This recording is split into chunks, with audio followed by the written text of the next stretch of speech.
Depuis le début de cette CAN 2025 au Maroc, nous assistons à des images très touchantes de fraternité, d'amitié, de respect entre les Algériens et les Marocains. L'Algérie et le Maroc ont toutes leurs chances pour se rencontrer en demi-finale, si tout va bien. Malheureusement, ces images dérangent. Ces Algériens bien accueillis au Maroc, ces Algériens qui marchent dans les rues marocaines et qui sont salués chaleureusement. Ça leur a fait mal au cœur de voir des Algériens et des Marocains réconciliés. Vous avez vu, après la qualification de l'Algérie face au Congo, il y a eu le geste de l'attaquant algérien Mohamed Amoura à l'égard du fameux supporter très célèbre maintenant dans le monde entier du Congo de Lumumba, le fameux sosie de Patrice Lumumba. Amoura, il a fait un geste qui a été mal interprété. À la fin du match, il est parti imiter de façon moqueuse celui qu'on appelle le Patrice Lumumba. La Fédération algérienne de football, elle a riposté. Quant à l'attaquant Mohamed Amoura, il a présenté ses excuses officiellement sur les réseaux sociaux. Et voilà. Alors, on se concentre sur des polémiques comme ça. Il y a un influenceur algérien qui s'est filmé en train d'uriner sur la pelouse du stade. Il a été arrêté, ensuite transféré vers la capitale Rabat. Pourquoi? Parce qu'il s'était filmé en train d'uriner dans les gradins du stade. Ça a été considéré comme une provocation, comme une atteinte à la qualité de l'organisation et une atteinte à la morale et à la pudeur. C'est savoir en train de pisser, mais c'est un mauvais comportement. Depuis le début de cette CAN 2025 au Maroc, nous assistons à des images très touchantes de fraternité, d'amitié, de respect, de bon voisinage, de générosité, d'accueil chaleureux entre les Algériens et les Marocains. La CAN 2025 qui va se terminer en 2026, bientôt, dans pratiquement 10 jours, et nous sommes à la veille du match Algérie-Nigeria. Nous sommes aujourd'hui le 9 janvier 2026, il y aura le match Algérie-Cameroun. L'Algérie et le Maroc ont toutes leurs chances pour se rencontrer en demi-finale, si tout va bien.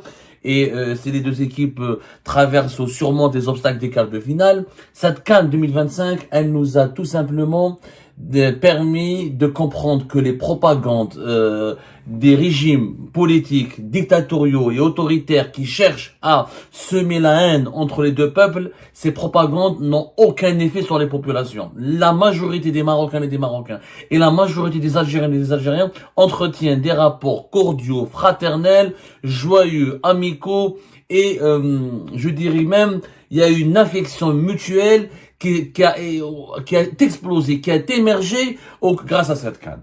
Alors, malheureusement, ces images dérangent. Ces Algériens bien accueillis au Maroc, ces Algériens qui marchent dans les rues marocaines et qui sont salués chaleureusement, qui sont bien pris en charge, qui rencontrent beaucoup d'amabilité et beaucoup de gentillesse de la part des Marocains et des Marocains. Ces images dérangent. Et l'amitié, la fraternité entre les deux peuples dérange. Et malheureusement, les lobbies de la haine, ce que moi je mets les semeurs de haine. J'ai toujours dit quand dans le dossier du conflit algéro-marocain, il y a des lobbies, il y a des cercles malveillants qui n'ont pas intérêt à ce que la paix soit instaurée entre les deux pays, qui n'ont pas intérêt à ce que la fraternité et les relations de bon voisinage soient instaurées définitivement entre les deux pays et qui n'ont pas intérêt à ce que la réconciliation voit le jour entre l'Algérie et le Maroc. C'est des lobbies malveillants au Maroc comme en Algérie. Au Maroc comme en Algérie. Sauf qu'au Maroc, ces lobbies malveillants sont beaucoup moins visibles et beaucoup moins puissantes parce que la propagande du côté du régime de Tebboune, la propagande anti-marocaine, elle est beaucoup plus puissante. En Algérie, on a mobilisé les institutions publiques, les institutions étatiques, l'APS, la télévision publique, des associations, des partis politiques, des influenceurs pour alimenter une campagne anti-marocaine. Alors que du côté marocain, il y a les médias publics, ou là, les médias publics par exemple, ou les institutions publiques sont pour le moment mises à l'écart ou protégées, ou en tout cas pas aussi fortement et violemment instrumentalisées dans une campagne anti-algérienne. Mais la marocophobie existe en Algérie de façon spectaculaire au niveau public, au niveau officiel de l'État algérien. Et il y a une algérophobie aussi au Maroc, de certains milieux politiques, dans certains milieux médiatiques. Et ces lobbies essayent de saboter la fête de la réconciliation. Ils essayent, ça leur a fait mal au cœur de voir des Algériens et des Marocains réconciliés à l'occasion de la CAN. Il y a des gens qui ont la haine de leur cœur. Alors on essaie de préfabriquer des polémiques. Sauf que on utilise la désinformation, on utilise les fake news, on utilise les montages utilisés par de l'intelligence artificielle pour essayer à tout prix de semer la zizanie, de faire douter les Algériens et les Algériens et de semer le doute aussi dans l'esprit des Marocains et des Marocains pour créer pour faire diversion, pour essayer, encore une fois, de neutraliser, de saboter, de détruire cet esprit de réconciliation qui prime depuis le début de la CAN. Un exemple.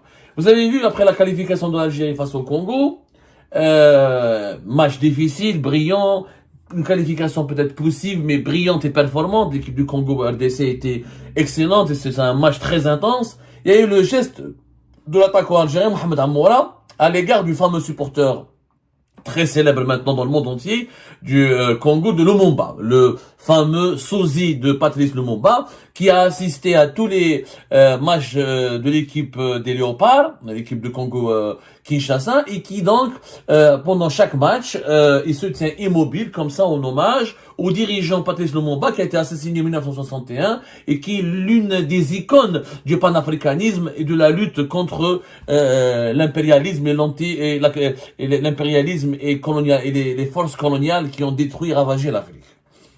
Amoura, il a fait un geste qui a été mal interprété. À la fin du match, il est parti imiter de façon moqueuse celui qu'on appelle le Patrice Lumumba, le sosie de Patrice Lumumba, qui en réalité son nom c'est Michel Kouka Mboladinga. Et toutes les pages Facebook anti-algériennes ont profité de cet événement pour essayer de véhiculer une sale image, une image dégoûtante, une image méprisante des Algériens et des Algériens.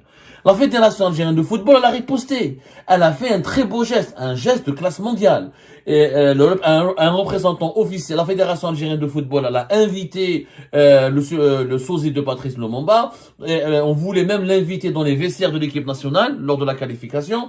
Des questions de protocole interdisaient et empêchaient que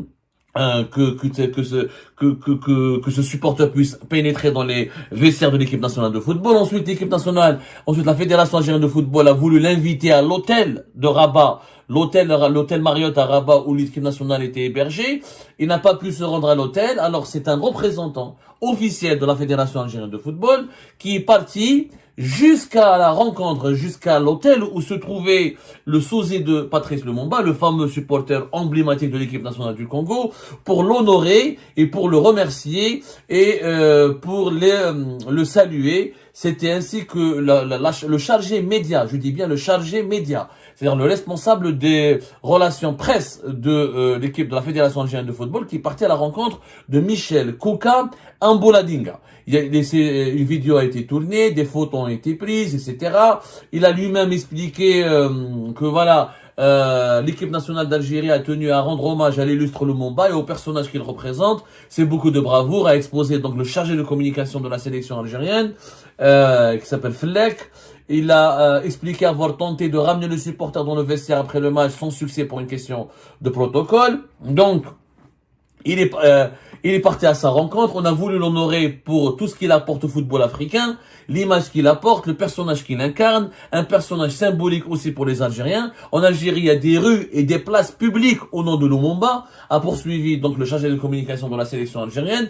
Pour accompagner cet hommage modeste, il a offert un maillot. Donc la Fédération algérienne de football et l'équipe nationale, elle a offert un maillot de la sélection floqué Lumumba à Michel Kouka Mboladinga, qui est le sosie de Patrice Lumumba. Quant à l'attaquant Mohamed Amoura, il a présenté ses excuses officiellement sur les réseaux sociaux et le responsable de la Fédération algérienne de football qui a été détaché, qui a été dépêché pour rencontrer le sosie de Patrice Lumumba, le supporter emblématique de l'équipe nationale du Congo, il avait expliqué que notre joueur était tellement impressionné par notre ami, il a voulu lui rendre un petit hommage et s'est excusé depuis. Il n'avait pas l'intention de faire une polémique. Et voilà. Et l'histoire s'arrête là. La Fédération algérienne de football, elle a fait un très beau geste qu'il faut le saluer. Bravo la Fédération algérienne de football. Bravo Mohamed Amoura qui s'était remis en cause. Son geste a été mal compris, mal interprété. On a présenté nos excuses aux supporters congolais. Tout s'est bien passé. C'est pas la peine de faire une polémique, mais en réalité, il y a des semeurs de haine qui veulent transformer la moindre polémique stérile et insignifiante en une affaire d'État, où là on a un scandale de mœurs, ou un scandale d'immoralité, juste encore une fois pour compromettre l'ambiance conviviale et fraternelle et joyeuse qui prime et qui nous a été révélée par cette CAN, notamment grâce à la réconciliation à laquelle nous assistons entre supporters algériens, supporters marocains, entre visiteurs et voyageurs algériens et le public marocain qui accueille ces Algériens et Algériens avec énormément de générosité. Du côté marocain, il y a aussi des efforts qui ont été fournis. Au début, la semaine dernière, il y avait une vive polémique qui avait éclaté, dont les pages Facebook anti-marocaines en Algérie avaient repris des images de deux mineurs qui ont arraché le drapeau algérien au niveau d'un rond-point d'une ville, je crois que c'était à Casablanca ou la Rabat.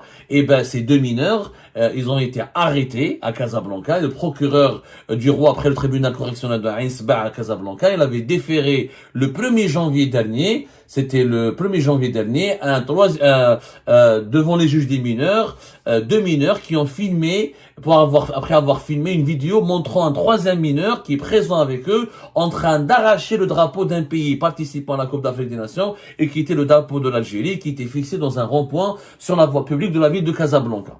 Donc, les autorités marocaines ont sévi. Ils ont sévi, sont des mineurs, des inconscients. Ces mineurs ne sont pas représentatifs de la population marocaine. Il y a des camps au Maroc, comme il y a des camps en Algérie. Il y a des extrémistes au Maroc, comme il y a des extrémistes en Algérie. Il y a des racistes en Algérie, comme il y a des racistes au Maroc. Il y a toujours une minorité d'agitateurs, d'énergumènes, qui sont idiots, qui sont cons. Mais les autorités marocaines ont sévi.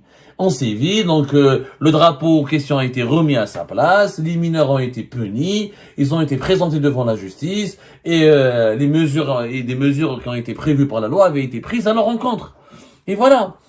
Alors on se concentre sur des polémiques comme ça, comme la polémique a éclaté récemment. Alors une polémique a éclaté récemment avec un influenceur algérien qui s'est filmé en train d'uriner sur la pelouse du stade. Ah, donc ça s'est passé mercredi hier soir, il y a de cela 2 jours, mercredi soir. Les autorités marocaines ont procédé à l'interpellation d'un supporter algérien qui est donc un influenceur, je crois on a son nom, c'est un influenceur connu sur Twitter, moi je le connais pas, etc. Et il a été soumis à une enquête menée par les services compétents. En réalité, juste après le match du 8e de finale organisé entre l'Algérie et le Congo, il a été arrêté, ensuite transféré vers la capitale Rabat. Pourquoi? Parce qu'il s'était filmé en train d'uriner dans les gradins du stade lors du match Algérie-Congo. Ça a été considéré comme une provocation, comme une atteinte à la qualité de l'organisation et une atteinte à la morale et à la pudeur. Peut-être savoir en train de pisser, mais c'est un mauvais comportement. Est-ce que l'arrestation de cet influenceur est une forme d'algérophobie? Pas du tout. Quelqu'un l'a pissé. Alors imaginez, voilà, il s'appelle Raouf Belkacmi. Voilà, Raouf Belkacmi, il s'était filmé en train d'uriner publiquement à l'intérieur d'un stade à Rabat. Et il a un comportement, c'est comme pour les mineurs marocains. Tu vas arracher le drapeau de l'Algérie. C'est une atteinte. C'est irrespectueux. Bon, ils vont certainement d'un influenceur, il va être soumis à une amende, etc. Il va être relâché, il va pas faire de la plaisance pour ça. Mais c'est grave. C'est un comportement qui est grave. C'est un comportement qui est inacceptable, qui est immoral. Donc, quand il y a des Algériens qui commettent des actes, des dérives immorales, il faut les punir. Quand il y a des Marocains et des Marocains qui sont coupables d'atteinte à l'ordre public ou qui commettent des actes graves qui portent atteinte à l'honneur ou à la considération des Algériens et des Algériens ou de l'Algérie, il faut les punir. Et pour le moment, je trouve que les organisateurs de cette CAN sont vraiment corrects.